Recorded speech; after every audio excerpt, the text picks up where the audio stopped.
being in a lineup, either at the airport or in a supermarket, and it's not moving, and there's some kind of delay because people are not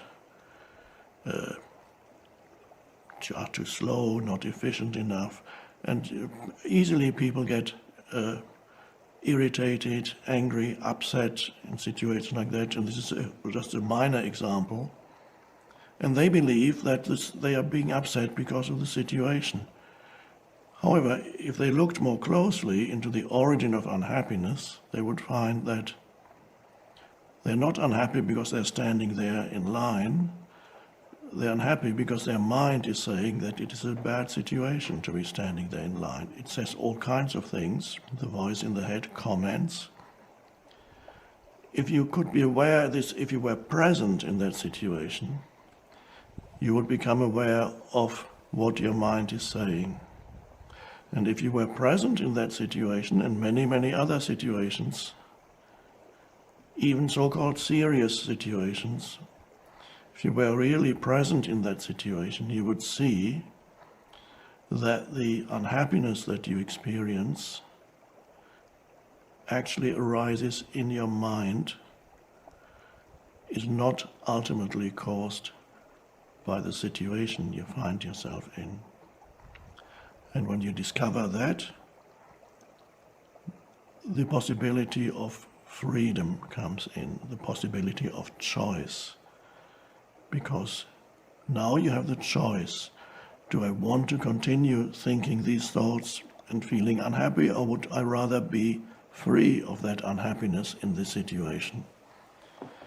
And then presence arises more strongly, and suddenly you accept this moment as it is, because there's nothing much you can do. And there's a complete shift in the way in which you experience that moment. You would be free of the burden of unhappiness. This is just one small example of how presence can actually transform your life. And of course, talking about relationships, when you no longer judge people continuously through the conditioned mind, you experience many changes in the way in which you relate to other human beings. So I would suggest to you that the most important thing that can happen to you in this lifetime is to undergo this shift in your life so that you're no longer at the mercy of the conditioning of your mind, which has been conditioned through your whole upbringing, your childhood, many, many influences. And so instead of being at the mercy of the conditioning of your mind, and there's no freedom in that, suddenly the possibility arises of transcending the conditioning of your mind and actually becoming free. And that's why the term liberation is sometimes used in various spiritual traditions. Becoming free, becoming liberated. Liberated from what? Liberated ultimately from your own mind.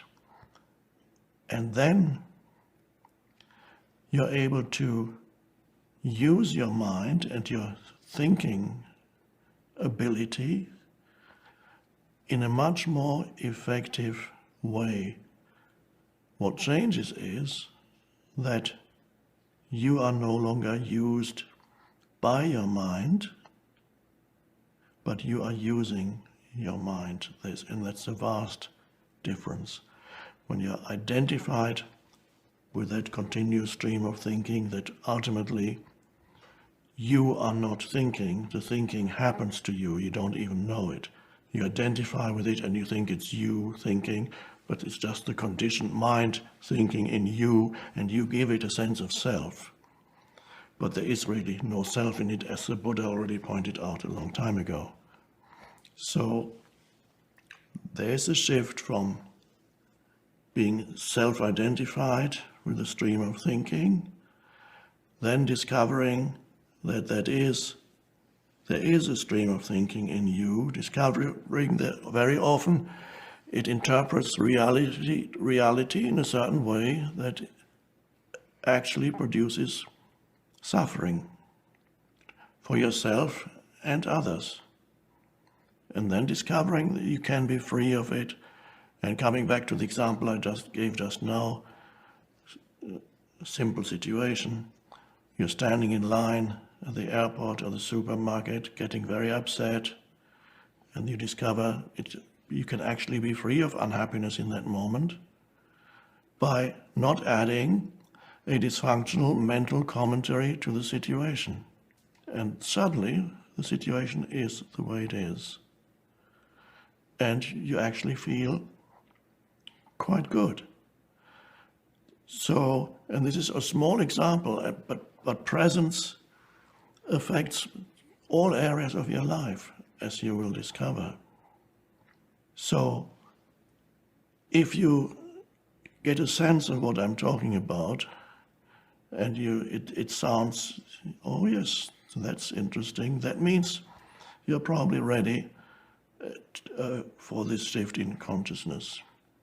If, however,